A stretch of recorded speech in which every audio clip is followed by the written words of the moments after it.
আপনারা সবাই জানেন যে কিছুদিনের মধ্যেই এসএলএসটি যে দ্বিতীয় পরীক্ষাটি নেওয়া হয়েছে 2025 সালে, তার ভেরিফিকেশন যে রাউন্ডটা সেটা শুরু হবে এবং তার কিছুদিনের মধ্যেই আমরা জানি ইন্টারভিউ এবং লেকচার ডেমনস্ট্রেশন, যেটাকে আমরা এলডি বলছি, সেটাও কিন্তু শুরু হয়ে যাবে।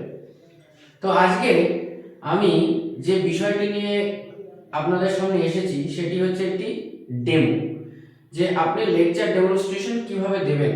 নবম দশম শ্রেণীর একটি খুব গুরুত্বপূর্ণ বিষয় নিয়ে আমি আজকে আপনাদের সামনে উপস্থিত হয়েছি, লেকচার ডেমনস্ট্রেশনে। এবং সেই বিষয়টি আর কিছুই নয়, সেই বিষয়টি হলো প্রত্যয়। আপনারা সবাই জানেন প্রত্যয় অত্যন্ত গুরুত্বপূর্ণ একটি বিষয় এবং সেটি নবম শ্রেণীতে রয়েছে। এবং নবম শ্রেণীর যে ব্যাকরণ বইটি আমাদেরকে কিনতে হয় আর কি বাইরে থেকে, সেখানে কিন্তু প্রত্যয় একটি খুব গুরুত্বপূর্ণ অংশ। তাহলে আজকে আমি আপনাদের সামনে প্রত্যয়ের উপরে একটি ডেমো উপস্থাপন করে দেখাচ্ছি। তাহলে চলুন শুরু করা যাক। আমি প্রথমে শ্রেণী এবং তারিখ হচ্ছে আজকে 7 তারিখ 7/1/2026, এটা লিখে নিলাম। বিষয় বাংলা বলে লিখলাম এবং আজকের পার্ট আমি প্রত্যয় বলে লিখছি।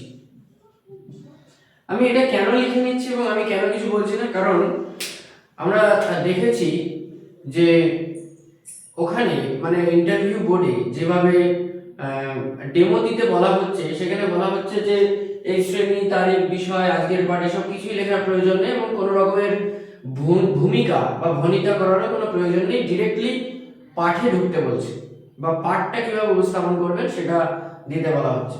এবং এটা আপনারা আমাকে প্রশ্ন করতেই পারেন যে আপনি এটা কিভাবে জানেন।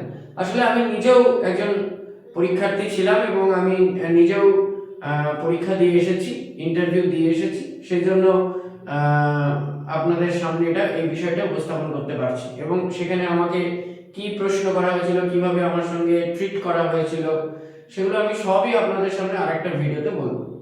তো চলুন শুরু করা যাক। আজকের বিষয় প্রত্যয়। আমি কিভাবে ডেমনস্ট্রেশন দেব সেটা আমি আপনাদের সামনে দেখাচ্ছি। চলুন।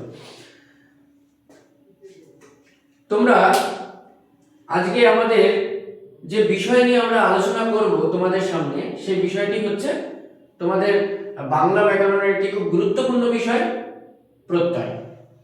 দেখো আমি এখানে প্রত্যয়গুলো লিখছি, কিন্তু তোমাদের মধ্যে অনেকের প্রশ্ন জাগছে যে প্রত্যয় কি। তাহলে প্রথমেই আমাদের জেনে নেওয়া প্রয়োজন যে প্রত্যয় কি বা প্রত্যয় কাকে বলে। দেখো প্রত্যয় কথার দুটি অর্থ আছে, একটি সাধারণ অর্থ আর একটি ব্যাকরণগত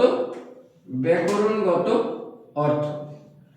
তো প্রথমেই আমরা জেনে নিই যে সাধারণ অর্থটা কি। প্রত্যয়ের সাধারণ অর্থ হচ্ছে বিশ্বাস বা জ্ঞান, কিন্তু ব্যাকরণগত অর্থ হচ্ছে প্রতীতি বা ধারণা। ব্যাকরণগত অর্থ কি? প্রতীতি বা ধারণা।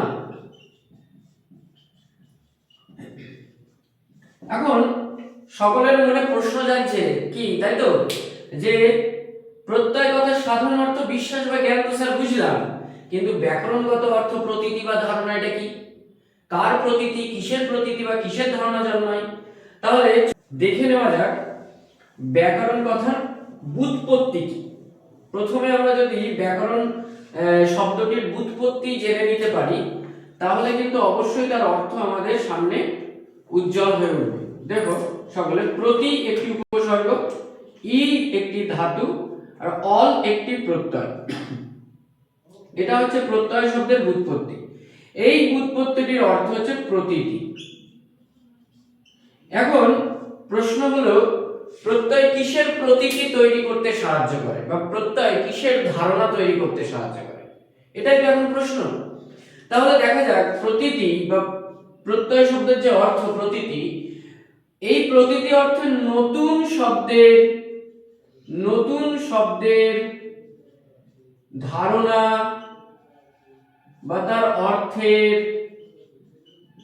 প্রতীতি। বিষয়টা বোঝা গেল? তাহলে এবার প্রশ্ন আসে যে প্রত্যয় কাকে বলে। দেখো আমি এখানে লিখছি প্রত্যয় কাকে বলে। প্রত্যয় হচ্ছে ভাষায় ব্যবহৃত কিছু ধ্বনি বা ধ্বনি সমষ্টি, ভাষায় ব্যবহৃত ধ্বনি বা ধ্বনি সমষ্টি, বর্ণ বা বর্ণ সমষ্টি, যেটা আমরা লেখ্যরূপ হিসেবে পাই, যা ভাষায় ব্যবহৃত ধ্বনি বা ধ্বনি সমষ্টি যা মূল শব্দ বা ধাতু পরে বসে নতুন শব্দ গঠনের প্রতীতি ব্যক্ত করে,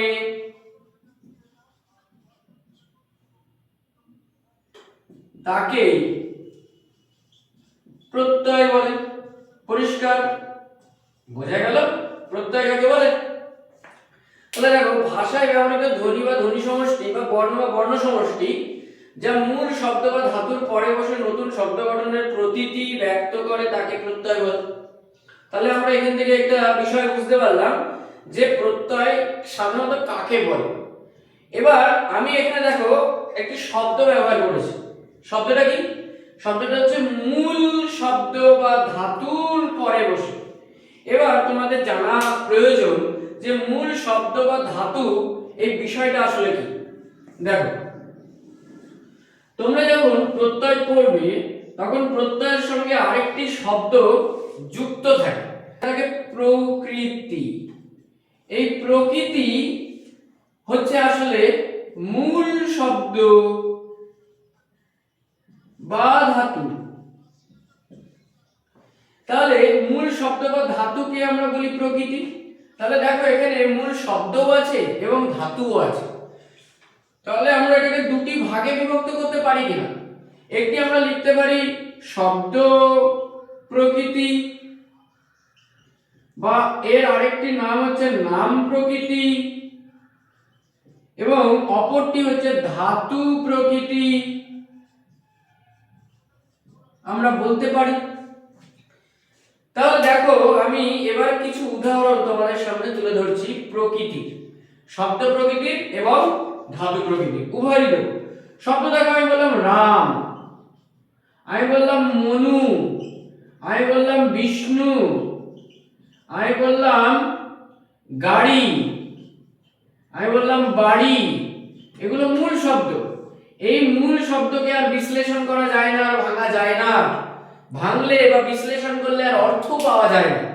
তাহলে যে শব্দকে আমরা বিশ্লেষণ করতে পারি না বা ভাঙা যায় না, সেটাই হচ্ছে এখানে শব্দ প্রকৃতি বা নাম প্রকৃতি। বোঝা গেল? এবার চলো ধাতু প্রকৃতির মধ্যে যাই। ধাতু বলতে ক্রিয়াপদের অবিভাজ্য মূল অংশ, যেটাকে আর বিশ্লেষণ করা যায় না। তাহলে যেমন আমি বললাম ক্রি, কয়রি ক্রি, আমি বললাম চল, আমি বললাম চর, আমি বললাম ভূ, আমি বললাম গম, আমি বললাম বচ। এগুলো এক একটা ধাতু এবং তার জন্য এরকম আমাদের চিহ্ন দিতে হবে, রুট চিহ্ন দিতে হবে, আমি দিয়ে দিলাম। তাহলে এইগুলো হচ্ছে ধাতু প্রকৃতি। এগুলো কি প্রকৃতি? ধাতু প্রকৃতি। তাহলে শব্দ প্রকৃতি গেল এবং ধাতু প্রকৃতি গেল। এবার চলো এর সঙ্গে কিছু ধ্বনি বা ধ্বনি সমষ্টি, যাকে আমরা প্রত্যয় বলছিলাম, সেগুলো যুক্ত করে কিছু নতুন শব্দ বানানোর চেষ্টা করি। তো দেখি তো বানানো যায় কিনা। চল তাহলে দেখো আমি লিখলাম এখানে মনু যোগ স্ন, মনু যোগ স্ন সমান সমান আমরা তৈরি করতে পারি মানব। আবার দেখো রাম যোগ অয়ন, বা অয়ন না লিখে আমরা এখানে লিখতে পারি স্নায়ন। এটা হচ্ছে আমাদের সংস্কৃত একটি প্রত্যয়। যাই হোক, এই যে বর্ণ বা ধ্বনি সমষ্টি বসলো, তাহলে কি হলো? এটা রামায়ণ, রামায়ণ। আবার এখানে দেখো আমি লিখলাম গম যোগ তব্য। গম একটি ধাতু, তার সঙ্গে তব্য করে আমি গন্তব্য। আবার বচ একটি ধাতু, তার সঙ্গে তব্য করে আমি লিখছি বক্তব্য। তাহলে দেখো তো এখানে মনু একটি শব্দ, তার সঙ্গে স্ন প্রত্যয় যুক্ত হয়েছে, হয়ে তৈরি করেছে মানব। রাম একটি মূল শব্দ, তার সঙ্গে স্নায়ন প্রত্যয় যুক্ত হয়ে তৈরি করেছে রামায়ণ। গম একটি ধাতু, তার সঙ্গে তব্য প্রত্যয় যোগ করে হয়েছে গন্তব্য। বচ একটি ধাতু, তার সঙ্গে তব্য প্রত্যয় যোগ করে হয়েছে বক্তব্য। তাহলে এই যে প্রত্যয় যুক্ত করা হলো মূল শব্দ বা মূল ধাতুর সঙ্গে, করে এই যে নতুন শব্দ গঠনের একটা প্রক্রিয়া চালানো হলো বা একটি নতুন শব্দ গঠিত হলো, তার যে অর্থের একটি প্রতীতি জন্মালো, তাহলে আমরা বলতে পারি না যে প্রত্যয় নতুন নতুন শব্দ বা নতুন পদ গঠনে সাহায্য করে? এবার দেখো একটা কথা আমি এখানে বললাম পদ গঠনে সহায়তা করে, আসলে এগুলো কিন্তু শব্দ, এর সঙ্গে বিভক্তি যুক্ত নেই। যখন বিভক্তি যুক্ত হয় না, মূল শব্দ বা ধাতুর পরে প্রত্যয় যোগ হয়ে যে নতুন শব্দ তৈরি করে তাকে প্রাতিপদিক বলে। এটা কিন্তু খুব প্রাতিপদিক বলে, এটা কিন্তু খুব ইম্পর্টেন্ট একটি শব্দ, প্রাতিপদিক বলে। তাহলে মূল শব্দ বা ধাতুর পরে প্রত্যয় যোগ হয়ে যে নতুন শব্দ তৈরি করে তাকে প্রাতিপদিক বলে। তাহলে আমরা এই যে মানব বা রামায়ণ বা গন্তব্য বা বক্তব্য, এই যে নতুন নতুন শব্দগুলো তৈরি করলাম মূল শব্দ বা ধাতুর সঙ্গে প্রত্যয় যোগ করে, এগুলোকে তাহলে আমরা প্রাতিপদিক বলতে পারি। পারি তো? হ্যাঁ পারি। তাহলে আমাদের এখান থেকে কিছুটা অংশ পরিষ্কার হয়ে গেল। তাহলে এখান থেকে আমরা প্রত্যয় তাহলে একটি সংজ্ঞা, মানে যথার্থ সংজ্ঞা তাহলে আমরা কি আনতে পারি? একটি যথার্থ সংজ্ঞা আমরা তাহলে কি আনতে পারি? যথার্থ সংজ্ঞা এভাবে আনতে পারি যে মূল শব্দ বা ধাতুর পরে যে বর্ণ বা বর্ণ সমষ্টি যুক্ত হয়ে নতুন শব্দ বা প্রাতিপদিক গঠন করে সেই বর্ণ বা বর্ণ সমষ্টিকে প্রত্যয় বলে। তাহলে এখানে আমি বর্ণ বর্ণ সমষ্টি লিখেছি, আবার আমরা এটাকে ধ্বনি বা ধ্বনি সমষ্টিও বলতে পারি। কেন বলতে পারি? কারণ যা ধ্বনি তারই লিখিত রূপ বর্ণ। তাহলে এইটা হচ্ছে প্রত্যয়ের সংজ্ঞা। আমি এখানে তাহলে বললাম এটা সংজ্ঞা। পরিষ্কার বোঝা গেল? তাহলে আমরা প্রত্যয়ের সংজ্ঞা জানলাম। প্রত্যয়ের গঠিত হয় যার সঙ্গে যুক্ত হয় তাকে প্রকৃতি বলে, প্রকৃতির প্রকারভেদ সম্পর্কে জানলাম, প্রাতিপদিক সম্পর্কে জানলাম। বেশ কিছু উদাহরণের মাধ্যমে আমরা প্রত্যয় বিষয়টা এটা ধারণা তৈরি করতে পারলাম। তাহলে এখান থেকে আমরা যদি বলি যে প্রত্যয়ের বৈশিষ্ট্য কি, তাহলে আমরা কি বলতে পারি?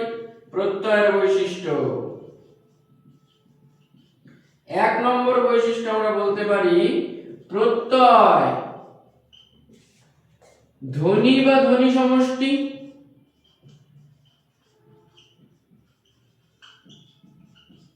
বা লেখ্য রূপে বর্ণ বা বর্ণ সমষ্টি।